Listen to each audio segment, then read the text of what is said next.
Este podcast é produzido por acadêmicos do curso de Direito da Católica de Santa Catarina e faz parte do projeto Observatório Católica de Cidadania, contemplado com recursos da FAPESC, Fundação de Amparo à Pesquisa do Estado de Santa Catarina. Pessoal, tudo bom? Eu queria convidar vocês para assistir o nosso podcast Direitos em Debate, em parceria com o Observatório Católica de Cidadania e junto com a revista FAPESP. Hoje a gente vai falar um pouco sobre redução de danos, junto com o nosso convidado, Rafael Gil. Espero que vocês gostem. A gente está disponibilizando o episódio em várias plataformas, Spotify, YouTube. Vocês podem encontrar ela através do link Observatório Católica de Cidadania. Espero que vocês gostem, tem muito conteúdo bom aí e aproveitem. Gostaria de aproveitar para falar sobre o nosso convidado, Rafael Gil. Ele tem bastante tempo em atuação em ONGs, em assistência social, e na área da saúde e psicologia social. Ele é formado em enfermagem e atua desde 2021 no CAPS, em Porto Alegre. Ele é realmente uma pessoa que a gente adorou entrevistar, ele tem muito a acrescentar, e se você tem interesse no tema, você provavelmente vai gostar da nossa conversa. Nosso último episódio sobre um tema de extrema relevância, redução de danos, com um convidado especial. Eu gostaria de pedir para o nosso convidado especial se apresentar, por gentileza. Então, gente, bom dia, boa tarde, boa noite. Meu nome é Rafael, eu sou formado em Ciências Sociais e também em enfermagem, né? Sou um cientista social não praticante, hoje em dia eu atuo como enfermeiro. E me aproximei dessa área da saúde mental, álcool e outras drogas, desde 2006. E hoje eu atuo em Porto Alegre num serviço de saúde, né, num centro de saúde, num centro de atenção psicossocial, um CAPS-AD 3 em Porto Alegre. E estou aí para conversar, dividir um pouco das coisas que a gente conversa no trabalho e falar desse tema, né, que é um tema bastante amplo, né? Então tem algumas coisas aí para a gente trocar. Eu gostaria de inicialmente já te agradecer por ter aceito o nosso convite, por fazer questão, mesmo que ele pudesse auxiliar a gente nessa conversa e enriquecer esse debate de um tema que ainda existe muito preconceito e muitas cortinas erradas em cima, né? Eu gostaria de te começar mesmo te perguntando sobre a tua vivência profissional, como que funciona lidar com não só com preconceito, mas com, não sei se eu posso dizer usuários ou pacientes. Qual seria o termo mais indicado? Então, minha experiência, ela tem muitos atravessamentos, assim, né, que eu tive participando de vários projetos e vários momentos, assim, né. Eu não era uma pessoa que trabalhava na área da saúde quando eu comecei a trabalhar com isso. Como eu disse, fiz primeiro curso de Ciências Sociais, né? Então me aproximei de uma ONG que trabalhava com redução de danos porque eu ouvi falar que trabalhava. Nunca tinha, enfim, eventualmente a gente escuta sobre esse tema, né? A gente se vê na televisão, a gente vê no jornal, geralmente nas páginas policiais. No né? carnaval, principalmente, né? E eu lembro de, enfim, na minha adolescência, enfim, aquela coisa, alguns amigos de infância daqui a pouco aparecem depois de, sei lá, 5, 10 anos, na minha casa pedindo dinheiro, um clima meio estranho, né? Ou então eventuais convites, né, para usar substâncias e tal. Sempre brinco que tinha uma pessoa que eu conhecia na adolescência que era um cara muito mala, assim. Assim, um cara que falava demais, assim, a gente não conseguia ter um mesmo assunto. E o cara, uma vez, ele me convidou para usar cocaína, né? Eu falei, cara, será que eu vou ficar que nem esse cara? Foi uma grande propaganda. E foi ali que brilhou a relevância. Mais ou menos isso. Mas isso que eu tô isso? falando, pode parecer bobagem, mas é que, assim, cada pessoa tem uma maneira de lidar com esse tema, porque cada pessoa tem uma história de vida diferente, né? Às vezes a gente cresce num ambiente onde na própria família tem uma pessoa que usa de uma forma abusiva, né, alguma substância, pode ser o álcool, pode ser outra substância, né? E isso inevitavelmente vai formar nosso ponto de vista sobre o assunto, né? Não, sempre interfere, né? Muitas vezes de uma forma negativa, no sentido de pensar que todo mundo vai ser assim, que nem aquele familiar presente, né? O pai, o irmão, a mãe, enfim. Ou então achando que, bom, não estou preparado para lidar com isso porque tem uma questão na família. Então, não, por exemplo, muitos profissionais de saúde têm filho pequeno e não conseguiriam trabalhar, dizem, né, que não conseguiriam trabalhar o setor de oncologia pediátrica, por exemplo, né? Ela não conseguiria ver uma criança com uma situação de tratamento de câncer, né? Porque a pessoa está olhando para si mesma, ela está entendendo que ela tem limites pessoais e tudo bem, né? Eu até acho mais interessante isso. Perguntou sobre as nomenclaturas, né? Aham, por favor. Assim, nos serviços de saúde mental, serviços substitutivos, que a gente chama, né? Substitutivos ao manicômio, né? A lógica manicomial, que é de exclusão. Então, a gente tem os centros de atenção psicossocial, que a gente vai trabalhar integrado na comunidade. Esses serviços, a gente geralmente fala usuários. Mas usuários é um termo que às vezes se confunde com usuários de drogas, né? A gente fala, quando a gente fala usuários, a gente fala usuários dos serviços. Usuários do Nos sistema, então. Usuários do serviço, mas é usuária do serviço. Ela usa o A gente serviço. observa bastante. A gente fez uma pesquisa ampla, né? A gente viu o material da Unicamp, principalmente sobre os 30 anos da redução de danos. Porque, querendo ou não, é uma política pública nova. Se a gente for observar em relação a outras políticas públicas, é uma ideia, parece que um pouco nova, que precisa ser desmistificada. Porque existe realmente, eu acho que o envolvimento, como tu estava falando, né? Porque às vezes, dependendo da carga emocional da pessoa, da vivência, da individualidade da vida de cada um mesmo. As pessoas parecem que às vezes misturam um pouco a emoção, a experiência própria com o que, na verdade, deveria ser levado como assunto de política pública. O sentimentalismo possa confundir com uma matéria que é extremamente séria e não deve cair em outras áreas da política. Mas a questão do sentimentalismo, moralismo, né? A gente tem também é delicado falar sobre isso, porque muitas vezes o que falta é um pouco também da pessoa se colocar num atendimento enquanto ser humano, né? Entender que essa é uma experiência humana, né? Experiência de... antigamente se chamava dependência química, infelizmente muitas vezes as pessoas falam ainda, usam esse termo, né? Hoje em dia, até nos livros de neuropsiquiatria, psicofarmacologia, a gente vai ver o uso problemático dependente de drogas dentro de uma categoria que é transtornos de ansiedade. Então, transtornos de ansiedade, e aí tem uma subcategoria que seria como se fosse um transtorno em relação à compulsividade e à impulsividade. Então, nisso, cabem tanto questões de uso abusivo de substâncias, a questão dos jogos, a questão, muitas vezes, do sexo, do alimento. Não estou dizendo que não está dentro da questão dos transtornos alimentares, né? Que também está dentro da ansiedade.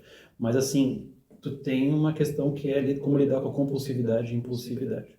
É preciso entender que pode ter... Eu atendo uma pessoa que usa cocaína lá no meu trabalho, e logo depois eu posso atender outra. Mas são duas maneiras totalmente diferentes de usar cocaína. E por isso, o projeto terapêutico de cada uma delas vai ser bem diferente. Né? Porque individualizar o caso, às vezes, é o mais importante. Fatores de proteção, que a gente chama, né? A gente vai mapear o que é o fator de risco para uma pessoa, o fator de risco para uma situação emocional, e a gente, não é no primeiro momento que a gente vai conversar sobre isso e entender isso, a pessoa se sentir à vontade para falar isso, né?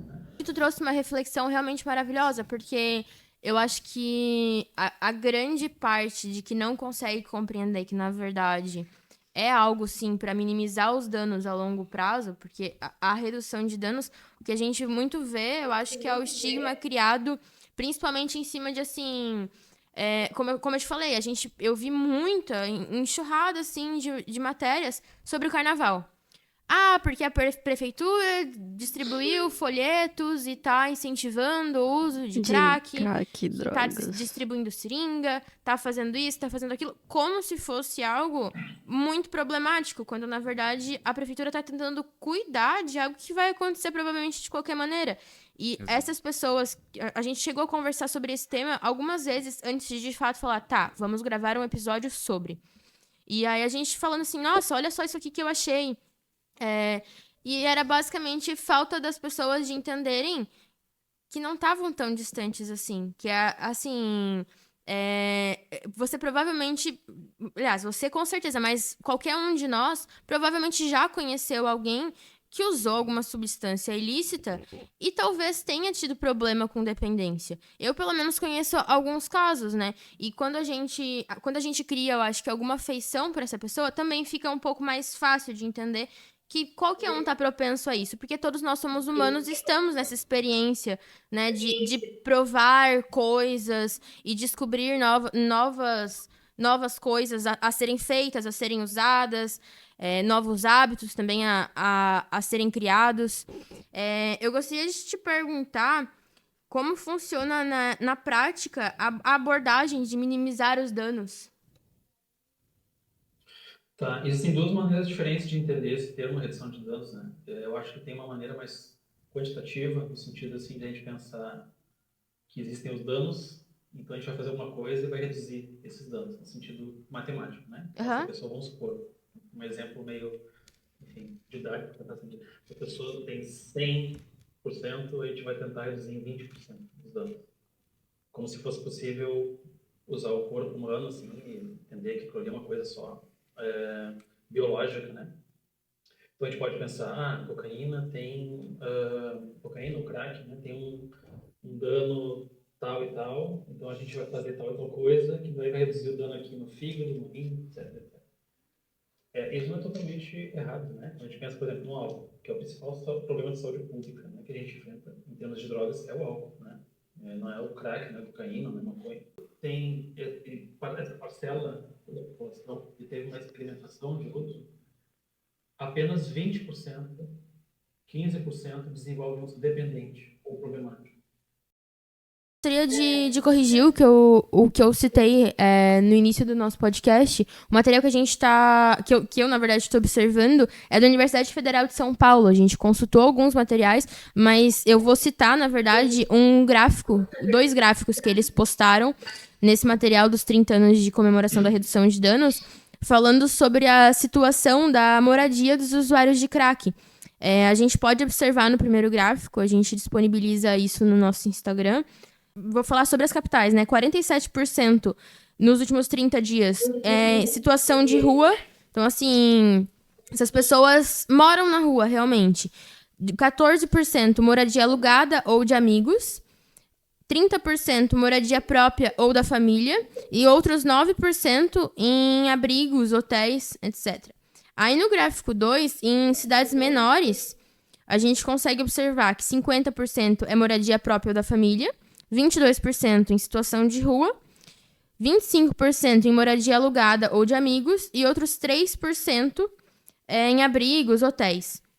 E aí, basicamente, esses dois gráficos falam sobre a situação de moradia dos usuários de crack e similares no Brasil nos últimos 30 dias. Eu gostaria que tu desse a tua visão como profissional sobre essa exclusão social e a relação com a droga. Eu acho que, assim, tem uma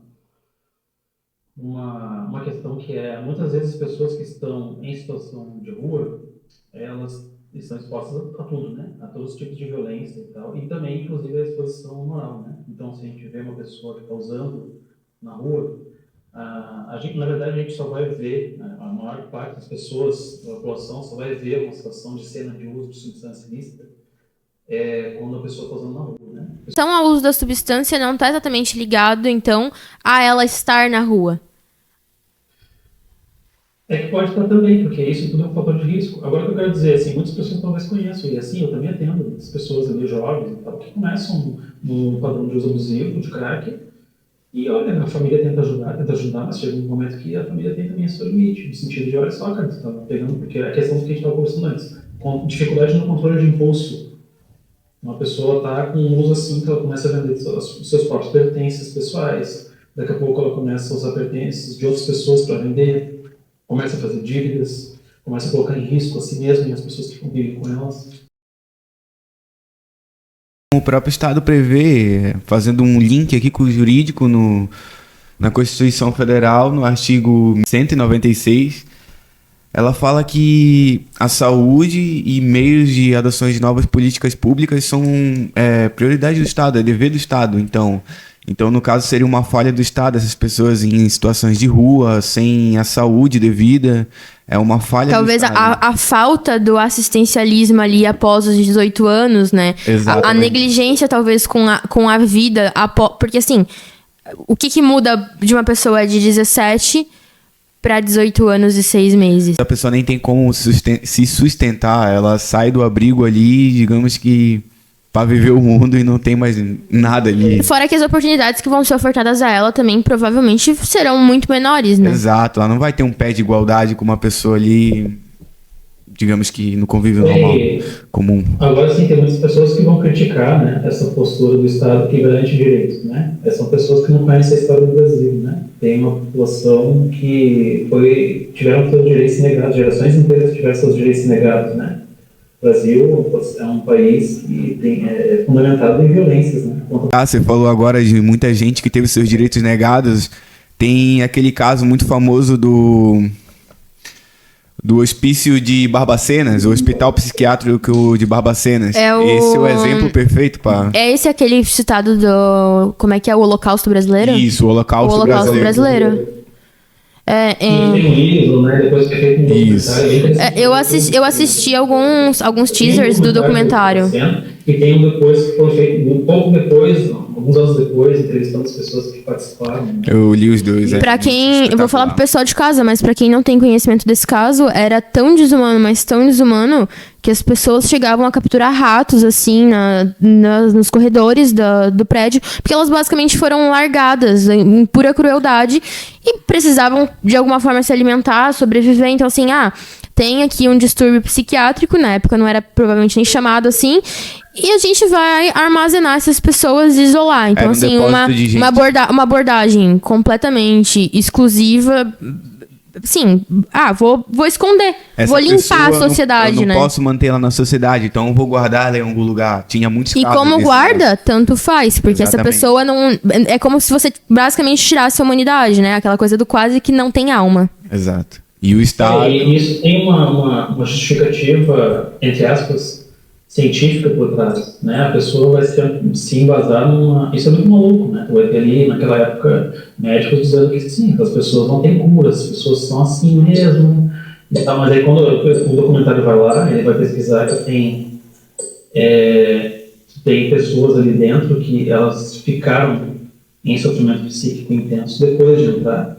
E muitas vezes foram encaminhados para lá do interior, uma família, sei lá, uma mulher que estava... foi traída, que de repente uma questão familiar, questão de disputa de herança. Sim, é verdade. No livro cita um caso desse. Eu cheguei a ler um caso. É a questão da homossexualidade, né? Assim, adultério, bom, a mulher foi traída, ela não gostou, fez um escândalo, arremessou um prato na parede. Pronto, foi internada, ela é maluca. Ou foi acusada. Sim. Abafar o caso. Muitas e muitas pessoas que foram internas, assim, que são ainda hoje em dia nos manicômios atuais, né? A gente tem muitas ofertas de manicômio, inclusive pago por dinheiro público, infelizmente, né?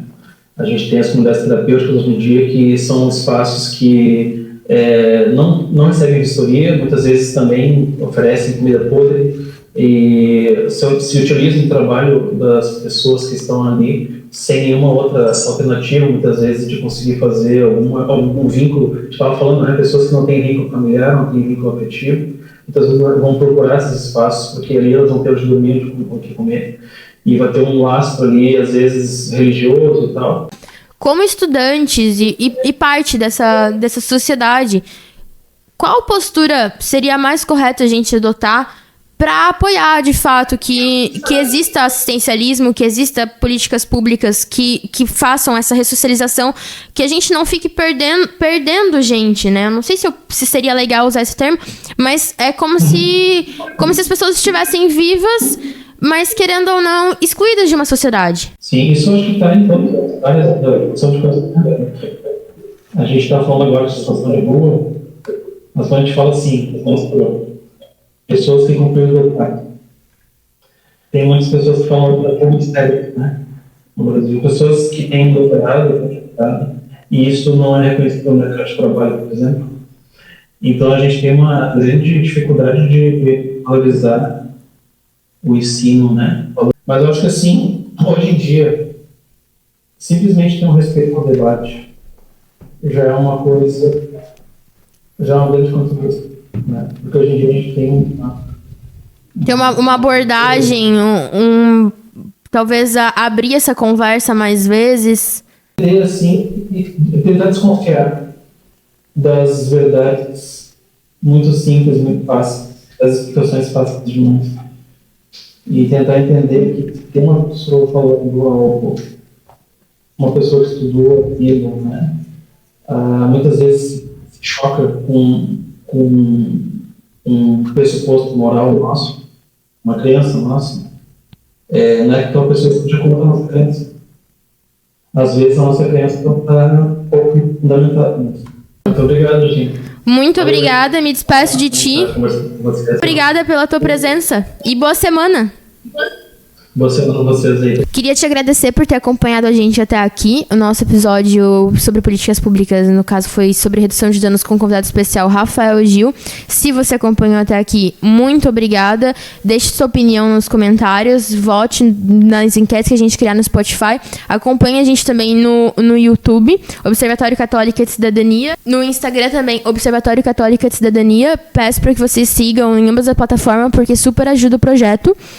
E a gente se encontra num próximo evento, pois esse é o final do nosso semestre e também o último episódio do nosso